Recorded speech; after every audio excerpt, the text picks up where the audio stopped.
माध्यमातून आपल्याला मिळणार आहे आणि मिळालंही होतं. त्यासाठी आपण इथे उभा. बदलण्याच्या काळात काही गोष्टी घडल्या गेल्या, माझा पक्ष दुभंगला गेला आणि त्याचा आज बॅड इफेक्ट असा आहे की अतुल शेठ सारखा एक चांगला व्यक्ती, एक चांगलं उत्तुंग असं व्यक्तिमत्व, अभ्यासू व्यक्तिमत्व आज आपल्याला आमदार म्हणून नाही येत. ते पदाने नसले तरी कार्याने आजही अतुल शेठच आमदार आहे. त्यामुळे आज बोलायला लागतंय. मित्रांनो सांगतो असं वावड्या उठवण्यात येतात, राष्ट्रवादी संपली, राष्ट्रवादी आणि कसलं काय. माझ्या पक्षाची 1,10,000 मतं उबाटा बरोबरची आणि देवराम लांडेंची 24,000 मतं, 1,34,000 मताचा माझा पक्ष आहे. लक्षात ठेवा, तुमच्यापेक्षा डबल आहे आणि दुप्पट आहे. बोलायचं तात्पर्य असं आहे, बऱ्याच गोष्टी विचित्र विचित्र घडत गेलेल्या आहेत. शेट्टी ज्या ज्या लोकांना मोठं केलं, साहेब तुम्ही खूप लोकांना काही काही उंचीवर नेऊन बसवलंय. मला काहीच अपेक्षा नाहीये. मी डॉक्टर अमोल बेनकेचा मित्र आहे आणि माझ्या मित्राच्या भावासाठी, मी माझ्या मोठ्या भावासाठी इथं आलेलो आहे. काय द्यायचं कमी ठेवलं होतं शेट्टी. तुम्ही राम लक्ष्मणाचं स्टेटस टाकलं, लक्ष्मणाने हात घातली.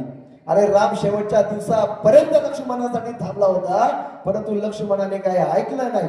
ठीक आहे, अपक्ष उभं राहायचं, शत्रूच्या गोटात जायची गरज नव्हती. हो मित्रांनो, शत्रूच्या गोटात जायची गरज नव्हती. तो आपटाण्याचा मलईवाला आहे, त्यांनी शेठच्या जेव्हा दाटापर्यंत मलई खाली आणि त्या मलईवाल्यानी थांबवलं नाही.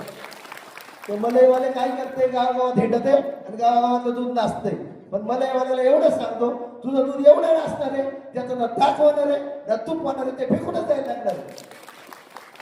असं गावागावात घाण करायची सोडून द्यावी. आमच्या गावात घुसत आहे, ह्या गावात घुसत आहे, तू तुझ्या गावापुरतं बघ, तुझ्या गावात किती वोटिंग देता येते तेवढं बघ, तुझ्या गावात घड्याळाकडे सरळ राहील. कारण कसं आहे, उगाच आज या फांदे उड्या मारायच्या, त्या उड्या मारायच्या, हे असं नसावं. नेतृत्व सक्षम असावं. माईच्या रूपाला एक सक्षम नेतृत्व या ठिकाणी मिळालेलं आहे.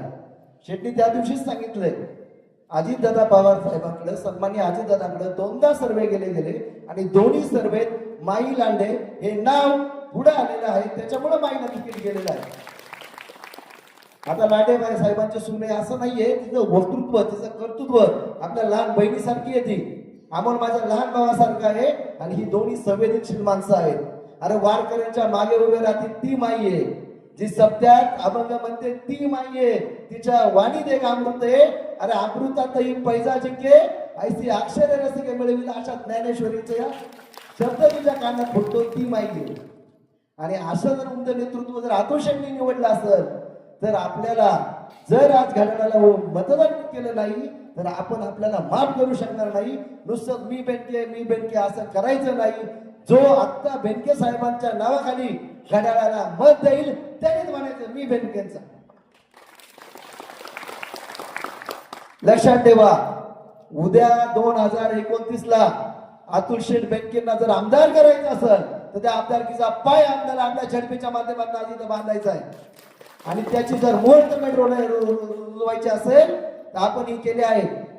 माझ्या गावच्या 20-25 मुलं आज इथं सभेला आली आहेत.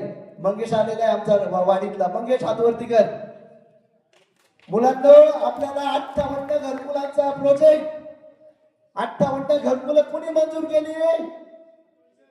Atul Shetty. At a time 58 घरकुलांचा प्रोजेक्ट माझ्या बोकाडात मंजूर केला साहेबांनी. काही गोष्टीमुळे आज तो रेंगाळला आहे, पण शेठच्या माध्यमातून तो या वर्षभरात आम्ही पूर्णत्वास नेणार आहेत.